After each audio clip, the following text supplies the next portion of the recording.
Hello दोस्तों, नमस्कार। पंचायती पाठशाला में आप लोगों का स्वागत है। आज के इस वीडियो में हम बात करने वाले हैं लिपिड प्रोफाइल टेस्ट के बारे में। लिपिड प्रोफाइल टेस्ट क्या होता है आज हम जानेंगे, और लिपिड प्रोफाइल का रिपोर्ट कैसे देखते हैं इसके बारे में भी जानेंगे। लिपिड प्रोफाइल टेस्ट क्या होता है? लिपिड प्रोफाइल टेस्ट एक ब्लड टेस्ट होता है जो ब्लड में फैट या तो कोलेस्ट्रॉल होता है उसी को मापते हैं। जब भी हमारे शरीर में कोलेस्ट्रॉल का लेवल बढ़ जाता है तो ब्लड की नालिकाओं में जमा हो जाता है। जो ब्लड है वो सही से सर्कुलेट नहीं हो पाता है। इसके कारण बहुत सारी समस्या हो सकती है, जिससे हमें कई सारी बीमारियां हो सकती हैं। तो चलिए दोस्तों, सबसे पहले बात कर लेते हैं कि लिपिड प्रोफाइल टेस्ट में कौन कौन सा टेस्ट आता है। लिपिड प्रोफाइल टेस्ट के पार्ट है low density lipoprotein LDL, high density lipoprotein HDL, very low density lipoprotein VLDL, triglyceride, total cholesterol और टोटल कोलेस्ट्रॉल HDL रेशियो होते हैं। LDL कोलेस्ट्रॉल किसे कहते हैं?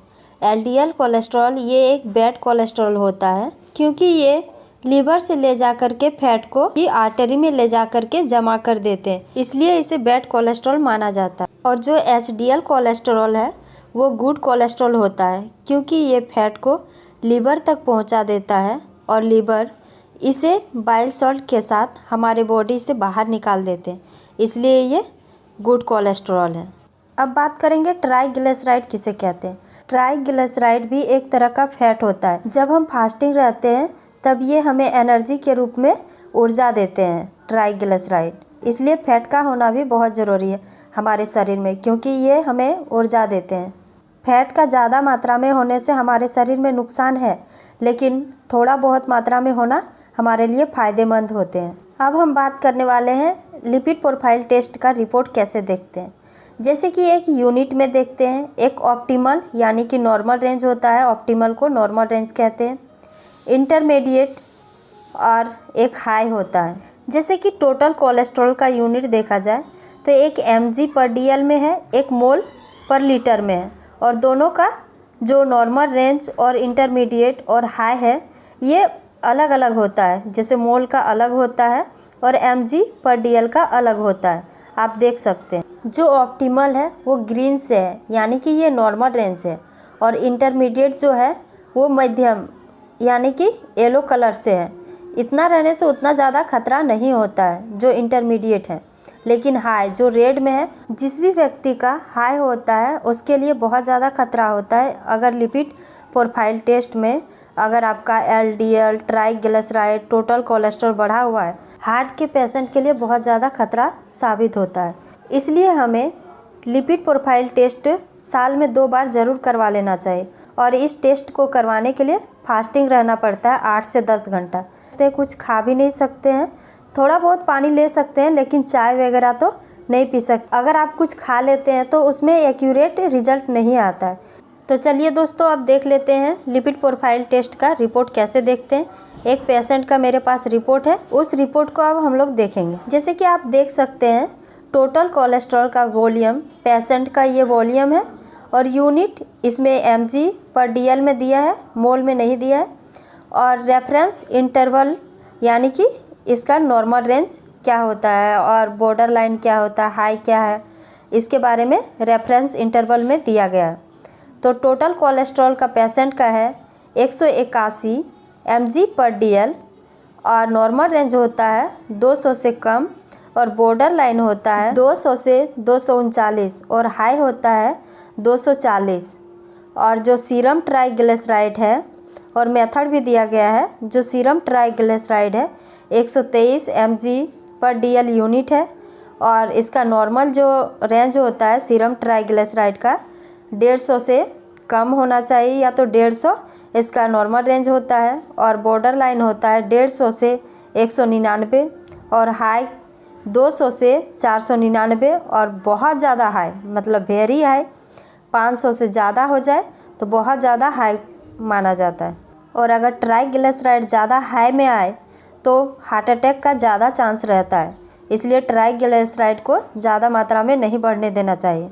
सीरम HDL कोलेस्ट्रॉल जो है पेशेंट का है 56.1 mg/dl, और नॉर्मल रेंज होता है 40 से 60। इस पेशेंट का तो नॉर्मल रेंज ठीक ठाक ही है, एचडीएल कोलेस्ट्रॉल भी और ट्राइग्लिसराइड भी और कोलेस्ट्रॉल भी, टोटल कोलेस्ट्रॉल भी ठीक ठाक ही है। अगर एचडीएल कोलेस्ट्रॉल अधिक बढ़ भी जाता है तो ये हमारे लिए ज़्यादा खतरा नहीं होता है, क्योंकि ये एक तरह का गुड कोलेस्ट्रॉल है। सीरम एलडीएल कोलेस्ट्रॉल जो है, पेशेंट का वॉल्यूम है 112.20 mg/dl और नॉर्मल रेंज होता है 100। ऑप्टिमल है वो 100 और बॉर्डर लाइन जो है 130 से 159 और हाई है 160 से 190 और वेरी हाई है 190। और जो सीरम बीएलडीएल कोलेस्ट्रॉल है, इसका नॉर्मल रेंज है 24.6 mg/dl और जो रेफरेंस इंटरवल नंबर है वो 6 to 30 है। टोटल कोलेस्ट्रॉल या तो एचडीएल कोलेस्ट्रॉल रेशियो है पेशेंट का 3.23 रेशियो और नॉर्मल रेंज होता है 3.30 से लेकर 4.40। आप देख सकते हैं जैसे serum triglyceride, serum HDL, serum LDL, serum VLDL आखिर लिखा क्यों है? क्योंकि इस टेस्ट को ट्राइग्लिसराइड या तो एचडीएल या बीएलडीएल या एलडीएल, इस टेस्ट को करने के लिए सीरम की ज़रूरत पड़ती है। अब बात करने वाले हैं कि हमारे शरीर में अगर एलडीएल की मात्रा अधिक हो जाए तो क्या प्रॉब्लम हो सकती है, इसका क्या लक्षण है, इस सब के बारे में चर्चा करेंगे। जैसे कि बाईं और छाती में दर्द होना, अगर एलडीएल की मात्रा बढ़ जाती है तो बाईं और छाती में दर्द होता है, सिर चकराना, सिर दर्द होना, चलने और दौड़ने में कठिनाई होना, त्वचा में रेडनेस होना, ब्लू रेड विजन दिखना। आपके शरीर में इस तरह का सिम्टम देखने के लिए मिल रहा है तो तुरंत डॉक्टर के पास जाना चाहिए।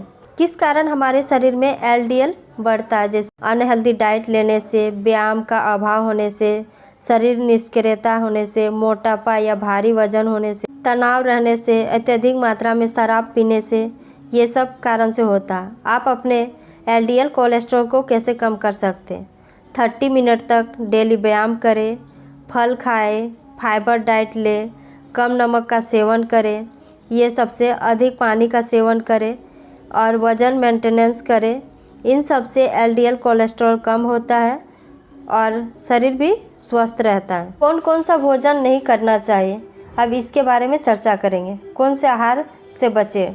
डाइट टू अवॉइड, तेलीय भोजन से बचें, उच्च नमक, अधिक मात्रा में नमक ना लें, लाल मांस नहीं खाना चाहिए, सीमित शराब पीना चाहिए, सीमित धूम्रपान करना चाहिए, महीन आटा का सेवन नहीं करना चाहिए।